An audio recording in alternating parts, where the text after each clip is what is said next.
adalah sistem lambang bunyi yang arbiter yang digunakan oleh anggota suatu masyarakat untuk bekerja sama, berinteraksi, dan mengidentifikasikan diri.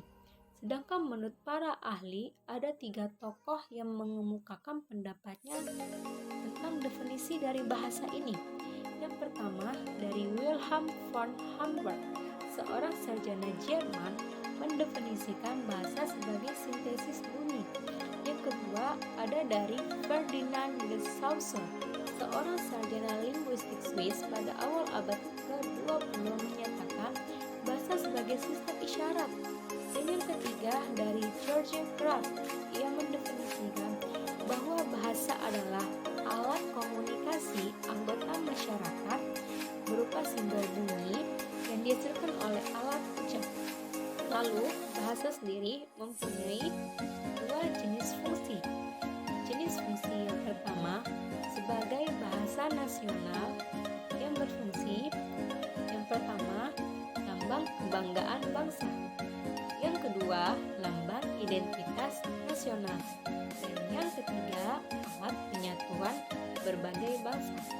Lalu jenis yang keduanya yaitu sebagai bahasa negara yang berfungsi yang pertama bahasa resmi kenegaraan, yang kedua bahasa pengantar di dalam dunia pendidikan, dan yang ketiga alat pengembangan kebudayaan. Selanjutnya kita akan masuk ke pembahasan yang kedua. Pembahasan yang kedua yaitu bagaimana sejarah bahasa Indonesia itu. Bahasa Indonesia berasal dari bahasa Melayu, sebuah bahasa Austronesia yang digunakan di Nusantara. Bahasa Melayu sudah berkembang sebelum dideklarasikan sebagai bahasa persatuan. Bentuk bahasa sehari-hari sering dinamai dengan istilah Melayu Pasar. Bahasa Indonesia dinyatakan lahir pada tanggal 28 Oktober 1928 karena adanya bulan bahasa di bulan Oktober. Bahasa Melayu dipakai di Nusantara diketahui dari prasasti yang ditemukan, seperti prasasti kedudukan Bukit tahun 683 di Palembang, prasasti Talangkuo tahun 684 di Palembang, prasasti Kota Kapur tahun 686 di Bangka, prasasti Karangbrahi tahun 832 di Jambi, dan prasasti Bogor tahun 942 di Bogor. Selanjutnya kita akan masuk ke pembahasan yang ketiga. Pembahasan yang ketiga, mengapa bahasa Melayu? Alasannya karena pertama, bahasa Melayu merupakan bahasa lingua franca. Yang kedua, sistem bahasa Melayu sederhana karena tidak mengenal ikatan bangsa. Yang ketiga, kerelaan suku-suku bangsa yang ada di Nusantara memakai bahasa Melayu menjadi bahasa Indonesia. Dan yang keempat, bahasa Melayu mempunyai kesanggupan untuk dipakai sebagai bahasa kebudayaan. Selanjutnya, pembahasan yang keempat, perkembangan bahasa Indonesia. Perkembangan bahasa Indonesia berkaitan dengan suatu peristiwa, yaitu yang pertama, tahun 1901 disusun ejaan 1, yaitu ejaan Van Ophuijsen. Yang kedua, tahun 1908 berdiri Balai Pustaka.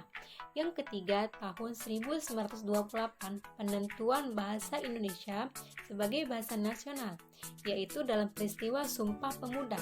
Yang keempat, tanggal 25 sampai 28 Juni 1938, Kongres Bahasa Indonesia 1 di Solo.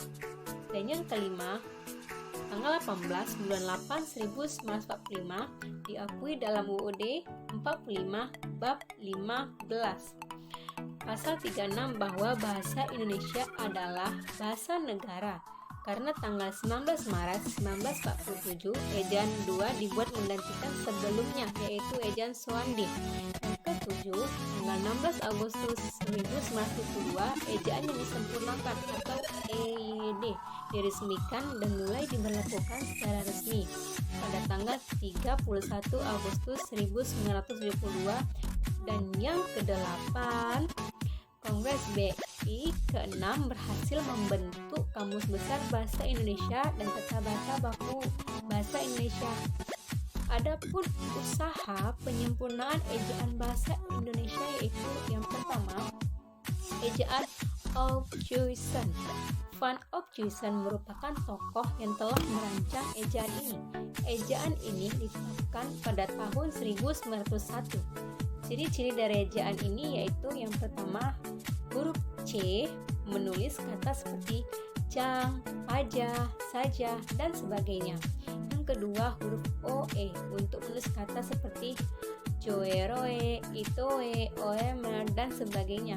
Dan yang ketiga, tanda diakritik seperti dan tanda terima, misalkan makmur, fakta, dinamai, dan sebagainya. Yang kedua, ada dari ejaan Suwandi. Ejaan ini resmi menggantikan ejaan Van Opjuisen pada tanggal 16 Maret 1940 karena berdekatan dengan proklamasi. Ejaan ini disebut dengan ejaan Republik. Ciri-ciri dari ejaan ini yaitu yang pertama, huruf E digantikan dengan U pada kata guru, itu, umur, dan sebagainya. Yang kedua, bunyi hamzah dengan bunyi sentak ditulis dengan K pada kata tak, pak, dan sebagainya. Dan yang ketiga, kata ulang boleh ditulis dengan angka 2 seperti pada kanak-kanak, berjalan-jalan, barat-baratan, dan sebagainya. Yang ketiga, ada jenis dari ejaan melindo.